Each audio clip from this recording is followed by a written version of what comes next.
Bonjour à tous, c'est un grand honneur pour moi d'être parmi vous. Je vous remercie de m'avoir invité à parler du parcours de soins des aidants. Est-ce qu'il y a des aidants dans la salle? Pouvez-vous bien lever la main? Bien, nous sommes de grands militants pour les aidants mécaniques et nous insistons beaucoup pour une prise en charge plus coordonnée pour les aidants familiaux. Est-ce que vous savez combien il y a d'aidants familiaux en France? Dites un grand chiffre que je vous écoute. Oui, alors vous savez tout, alors c'est pas juste. Je ne demande pas. Vous avez raison, il y a 12 millions d'aidants en France, et encore, je pense que le chiffre est vraiment sous-estimé. Et parmi eux, la moitié s'occupe d'une personne âgée.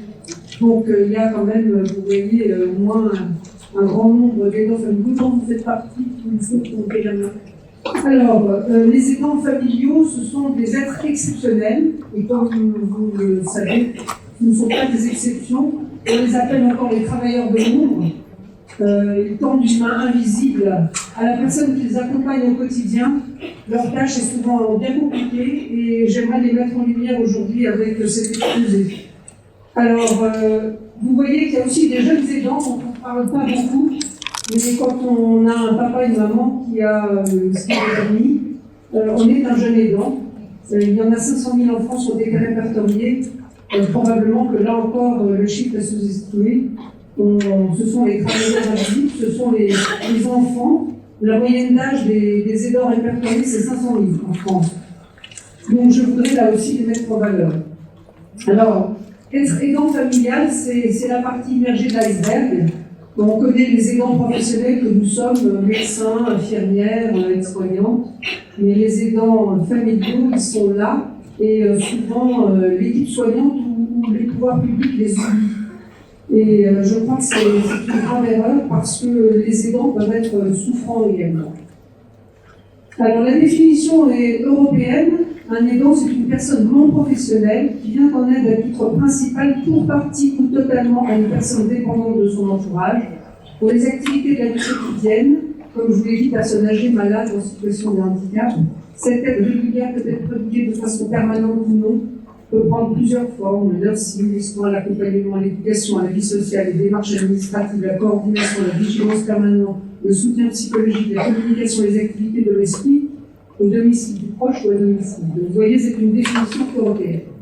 Alors, on distingue différents aidants. Je vous ai parlé des aidants professionnels, vous les connaissez bien, ce sont des acteurs de santé. Il y a vous, les aidants naturels, qui ne sont pas si naturels que ça. Alors, on peut être un aidant familial quand on fait partie du cercle familial, ou un proche aidant quand on fait partie de l'entourage proche, c'est-à-dire les amis en particulier. On peut être aidant mixte, c'est-à-dire on est une infirmière dans la journée et puis on aide son papa, sa maman le soir quand on rentre à la maison. On peut être polyaidant, c'est-à-dire qu'on peut aider son conjoint qui a une sclérodermie et puis aider ses parents qui ont une maladie d'Alzheimer. On peut être aidant bénévole, on peut être père aidant. Alors l'Alliance a développé ces derniers temps qu'on appelle les compagnons aidants, et je pense que c'est une bonne alternative pour soutenir les personnes malades. Et puis il ne faut pas oublier les chats et les chiens, qui sont des aidants merveilleux, confidents muets en plus, c'est magnifique. Alors, quand on est aidant, c'est un travail qui est immense et qui est très difficile, parce qu'en fait, c'est une véritable solidarité de proximité, c'est une relation d'aide. On n'a jamais appris à aider, sauf qu'on aide, on improvise au quotidien et c'est souvent très compliqué. C'est un engagement, un investissement qui est multiple et qui est extrêmement prenant. Parce que, en fait, quand on est aidant, on a un rôle multifacétaire, c'est-à-dire qu'on est certes le parent ou l'enfant, on est le confident, le psychologue, la ménagère, la femme de ménage, l'infirmier, l'aide-soignant, le kinésithérapeute, l'auxiliaire de vie, le veilleur, le diététicien, le cuisinier, on est le chauffeur, on est le bricoleur, on est l'assistant social, on est le documentaliste, on est le comptable, on est le manager, on est le coordinateur, le chef d'orchestre. Vous connaissez des personnes qui font ça 7 jours sur 7, sans jamais les avoir appris et en n'étant pas rémunérés? Non. Et tu tiens le coup? Voilà. Et c'est la raison pour laquelle les médecins tiennent à prendre compte de tout cela et pensent qu'il faut prendre soin de sa santé quand on est un aidant familial. En effet, être un aidant familial, c'est être un virtuose autodidacte qui fait un travail généreux, gratuit, qui a des compétences polyvalentes, vous l'avez vu, il sait tout faire, Il a improvisé, il n'a jamais appris, il a des talents multiples et variés.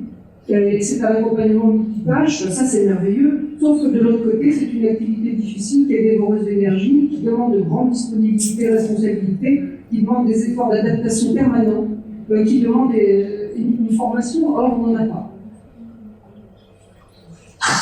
La souffrance des aidants est une réalité douloureuse, et quand on interroge certaines statistiques, vous voyez qu'il y en a un grand nombre qui souffrent, qui se sentent tristes, qui se sentent isolés.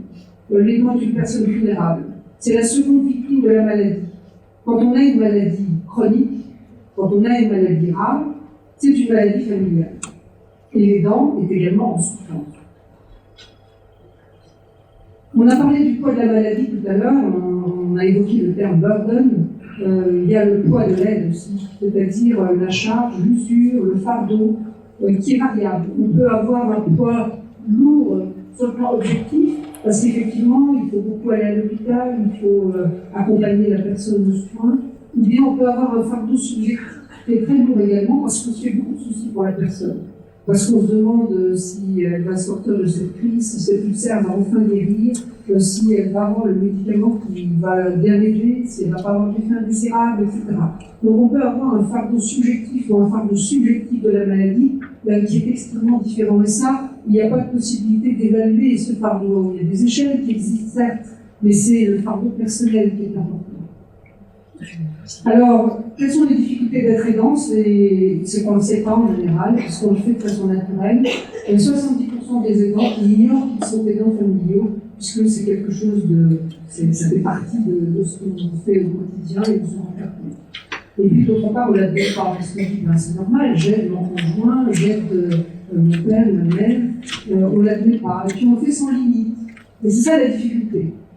Et quel que soit l'aidant, quel que soit l'aidé, c'est toujours les mêmes problèmes de cette relation d'aide difficile au quotidien. Alors, quelles sont les difficultés? Quelques résumés de ce que vous nous dites quand on vous reçoit en éducation pour les aidants familiaux. Vous nous dites que vous ressentez un grand sentiment de culpabilité, c'est un véritable poison intérieur, c'est-à-dire qu'on n'ose pas faire des choses pour soi, puisqu'on doit aider l'autre. En fait, le temps personnel va se rétrécir, les loisirs, on va avoir des difficultés à tout gérer au quotidien, c'est compliqué. On a des doutes, des incertitudes. Qu'est-ce qu'on peut donner à la personne quand elle souffre d'un ulcère extrêmement invalidant? Et puis c'est une rupture de l'équilibre familial, parce qu'on se dit, finalement, je suis son enfant, mais c'est comme si j'étais son parent, parce que je le prends en charge totalement au quotidien. L'enfant peut être parentalisé quand il accompagne un proche sclérodermique très tôt. Et puis, d'autre part, la parentalité peut être ébranlée si on accueille dans sa famille un enfant qui a une maladie rare très précocement. Il y a des tensions, des conflits entre aidants et aidés, mais aussi avec la famille qui est souvent loin et qui pose des problèmes, qui pose des questions qui ont rien à voir avec le quotidien. Et puis, on peut avoir des méfiances, des réticences vis-à-vis de l'aide professionnelle. On peut avoir des difficultés économiques. Vous voyez que les difficultés sont lourdes à assumer au quotidien. Alors donc, un aidant familial peut avoir des risques pour sa santé et sa qualité de vie, et on peut se demander qui est le plus fragile parfois. Est-ce que c'est l'aidant ou est-ce que c'est l'aidé? C'est pour ça qu'il faut vraiment prendre en considération la situation des aidants familiales, surtout si on néglige sa propre santé pour s'occuper en permanence de la personne qui l'aide. En effet, il y a des impacts négatifs sur la santé quand on est aidant. On peut avoir des impacts directs, les troubles du sommeil, les douleurs musculo-squelettiques. On peut avoir des impacts indirects, un stress chronique. Vous savez que le stress chronique, c'est très nocif pour la santé. On peut avoir une hygiène de vie qui n'est pas très équilibrée parce qu'on n'a pas trop le temps. On peut avoir des loisirs qui se restreignent, une vie sociale qui est amoindrie. On peut avoir une négligence, un report de ses propres soins quand on est un aidant familial au risque de mettre sa santé de côté.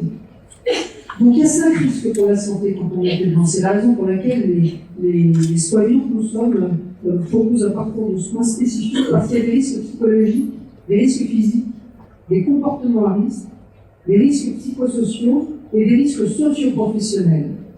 Alors les risques psychologiques, vous les avez déjà découverts tout à l'heure. On l'a vu, le stress, le sentiment de culpabilité, mais aussi des grands moments de découragement, de manque de confiance, de frustration, de renoncement, On peut avoir des changements d'humeur, hein, on est très en colère, on peut être agressif parce qu'on en a marre de la maladie de l'autre, parce qu'on n'en peut plus, on s'isole, on se replie sur soi, on peut avoir de l'anxiété, on peut même avoir de la dépression dans certains cas. C'est vraiment trop lourd au quotidien. Et puis on peut avoir des risques physiques, des troubles du sommeil, de la fatigue, des variations de poids, une sédentarité, tout ça aboutit à un risque cardiovasculaire. On peut avoir des douleurs musculo-squelettiques chroniques, gastro-intestinales, on peut avoir des migraines, des vertiges, des éruptions, des poussées d'eczéma par exemple. Et puis ça peut aboutir au vieillissement prématuré du système immunitaire, et on peut déclencher certaines maladies si on néglige trop sa santé. Et puis on peut avoir aussi des perturbations hormonales, des difficultés de concentration qui sont très très fréquemment rencontrées chez les aidants que nous recevons en éducation thérapeutique. On peut avoir des comportements à risque, et ces comportements à risque, il faut les mettre en lumière parce qu'ils sont très très fréquents. Souvent, quand on interroge un aidant, on lui demande comment il va et il nous répond en disant la personne que j'aide, finalement, elle va pas trop mal. Et il ne répond jamais pour lui. Il peut s'automédiquer, essayer de prendre quelques somnifères pour mieux dormir, prendre quelques vitamines pour aller un peu mieux dans la journée. Il peut avoir des addictions, ça aussi, parce qu'on voit très bien, on essaye par tout moyen de trouver quelque chose pour se faire accompagner soi-même quand on est tout seul face à une situation très compliquée. Et puis, on peut avoir des relations d'aide toxiques, sans le vouloir, on peut être un peu maltraitant, on bouscule un peu l'autre parce qu'on est tellement fatigué, on n'a pas dormi. On peut avoir des conflits, on l'a vu. Refuser des aides professionnelles en disant on en a marre maintenant, allez on fait tout seul, tous les deux, et puis on repousse tout le monde, ça suffit, personne ne comprend rien. De temps en temps. Et on peut aller jusqu'aux dérives sectaires. Vous savez qu'il y a une grande ampleur des médecines ou des thérapies, parce que ce n'est pas des médecines, des thérapies alternatives. Alors on peut accepter des thérapies complémentaires du soin parce qu'elles peuvent être utiles et intéressantes, mais des thérapies alternatives, c'est-à-dire à la place d'eux, là c'est grave, et on peut rentrer dans des dérives sectaires qui sont très dangereuses et qui font un bond et une explosion actuellement, qui sont dénoncées par la mission interministérielle de vigilance et de lutte contre les dérives sectaires Livigude, qui nous a démontré qu'il y a un doublement des signalements de charlatanisme. Les risques socio-professionnels, et on peut avoir une précarité financière parce qu'on s'occupe de l'autre et qu'on arrête de travailler et qu'on travaille à temps partiel. Il peut y avoir un impact scolaire pour les enfants, un impact professionnel, on estime à 16 jours par an l'absentéisme des personnes qui aident leurs proches malades. On peut avoir une stigmatisation, une discrimination. C'est vrai que si on ne peut pas arriver très tôt le matin parce qu'on s'occupe de la personne qu'on aide, ou si le soir on ne va pas prendre une petite boisson à la sortie avec les collègues de travail parce qu'on va rentrer très vite à la maison, ben on se fait mettre un peu de côté et puis on vit un peu isolé. Et on peut aboutir au fameux burn-out. Alors c'est un terme qui est très galvaudé actuellement. Le burn-out, c'est l'épuisement professionnel. Et vous, c'est l'épuisement tout court, l'épuisement de la situation des gens. Vous savez quels sont les 3 signes du burn-out? La fatigue, c'est une grande fatigue et un épuisement. Oui, tout à fait, le deuxième signe. Non, ça c'est les conséquences. C'est la robotisation, c'est-à-dire qu'on fait ça sans réfléchir. Un médecin qui est en burn-out, il fait sa consultation sans réfléchir. Un aidant qui fait son burn-out, il fait le soin, il parle sans réfléchir. Et puis le dernier signe, c'est un manque d'accomplissement. C'est-à-dire qu'on fait ça, mais on n'y trouve plus rien. Au lieu d'avoir cet amour énorme, parce que aider, c'est aimer, au lieu d'avoir cet amour énorme pour l'un pour l'autre, on écoute un aidant et on se dit oh là là, j'y arrive plus. Voilà. Ça, c'est si vous avez un de ces 3 signes, il faut demander de l'aide. C'est très important parce qu'on peut basculer et après aboutir aux conséquences de ce burn-out, c'est-à-dire la dépression. Alors, qu'est-ce qu'il y a comme outil pour les personnes aidantes? Il y en a beaucoup. On ne les connaît pas toujours, c'est pour ça qu'il faut se faire accompagner.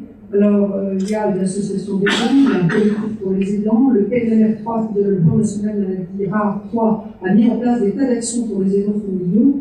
Il y a des journées pour les aidants, il y a des guides, il y a des cahiers, il y a des sites internet, il y a des livres. Il y a une carte d'urgence pour l'aidant, vous savez, vous pouvez trouver sur internet une petite carte qui dit voilà, s'il m'arrive quelque chose, si j'ai un accident de la physique, et sachez que j'accompagne telle personne et il faut mettre en place une structure d'urgence pour l'aider. Il y a des formations, des sessions ETP. Vous savez qu'il y a des groupes de parole très organisés qui s'appellent les Cafés des aidants. Il y en a 200 en France. Il y en a sûrement un près de chez vous. Il suffit de payer un café et d'assister à une heure de discussion de groupes de parole. Ça fait bien souvent, ce sont moins seuls. Et puis il y a des ateliers cités. Vous pouvez trouver des informations sur les événements familiaux dans Orphanet. On réalise chaque année un cahier qui s'appelle le cahier Vivre avec une maladie rare. Alors, il y a une partie qui est dédiée à la personne malade, souffre de la maladie rare, mais il y a aussi une partie qui est dédiée aux proches. Et il y a énormément d'informations. Je vous ai mis voilà, une petite représentation du schéma récapitulatif avec toutes les aides que vous pouvez trouver. Vous regardez sur le site Orphanet, vous allez trouver ce cahier qui est certainement peut-être utile pour trouver des solutions de répit. Alors, je vais terminer avec quelques petites plaques.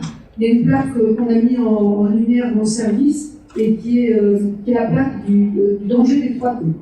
Aujourd'hui, si vous trouvez que vous faites tout, que vous encaissez tout, que vous êtes réduit au relevé, donc que vous êtes aidant à 100% et que vous n'êtes plus vous, si vous faites ça tout de suite, vous répondez tout de suite à la demande de la personne qui vous aide. C'est tout le temps un état d'urgence.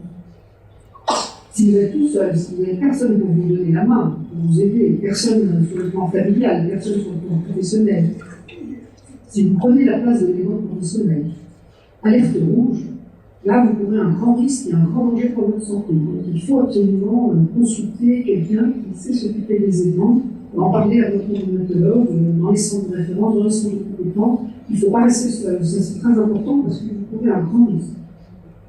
Notre conseil, on appelle ça les 5 R. C'est assez simple à retenir, c'est essayer de prendre du recul. Vous allez dire, c'est pas facile quand au quotidien on baigne dans la difficulté. Non, c'est pas facile. C'est pour ça qu'en venant voir des structures spécialisées pour les aidants, on peut vous accompagner pour ça. Prendre un petit peu de hauteur, vous dire est-ce que je me suis calmé. Ensuite, essayer d'avoir un peu de répit. Être aidant, ça ne vous empêche pas d'avoir un peu de répit pour vous-même. La personne que vous aidez, elle va avoir elle aussi un grand sentiment de culpabilité si vous ne vous occupez que d'elle et si vous ne faites plus rien pour vous. Parce qu'elle va se dire, mon aidant, il prend pas soin de lui. Et donc, il va avoir aussi un sentiment de culpabilité important. Donc, il faut prendre soin de vous pour pouvoir avoir un peu de répit. Donc, il faut que vous gardiez des loisirs pour vous et des moments de pause pour recharger la batterie. C'est très important. Donc, se relaxer, ça fait partie du 3e thème. Se relaxer par des moyens simples, ça peut être une respiration profonde, ça peut être un peu de relaxation, sophrologie, de la peinture, de l'art-thérapie, on en parle beaucoup à la Florence, toutes ces choses-là sont très très importantes. Ça peut être le réseau, alors bien sûr la famille peut aider, quand on est épuisé, quand on n'en peut plus, il faut demander de l'aide à la famille et dire moi j'ai besoin de partir une journée, de sortir, d'aller au cinéma, je fais que sorte de là, de prendre un week-end de vacances.